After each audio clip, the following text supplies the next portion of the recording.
जहाँ तक वो आपने सूबाई असम्बली, सूबे सरहद की उसको बरतरफ करने की बात की, तो वो हुकूमत को, असम्बली तो नहीं पूरी, अब उसमें यह है कि वो लोग जिनको बरतरफ किया गया, वो लीडर्स तो पाकिस्तान को तस्लीम ही नहीं करते थे।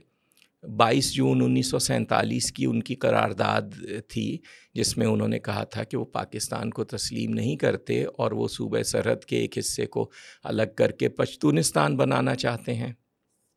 अच्छा, ये रिटन में उनकी करारदाद मौजूद है? करारदाद थी, इस पे कायदे आज़म का जवाब मौजूद है। इस पर गांधी जी ने उनकी कामयाबी की दुआएं करवाई थी। अच्छा जी जी।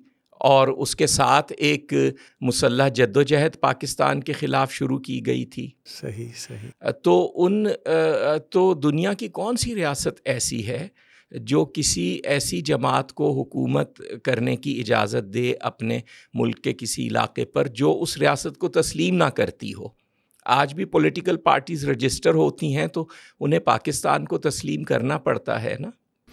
पाकिस्तान में सियासत के लिए पाकिस्तान का तो तस्लीम करना पड़ेगा। कहीं पर भी, अमेरिका में भी, सही, किसी भी रियासत में आप वहाँ एक पॉलिटिकल पार्टी के तौर पर अगर एग्जिस्ट करना चाहते हैं तो आप उस रियासत को तस्लीम करते हैं। सही। इंडिया में भी यही होता है, हर जगह होता है।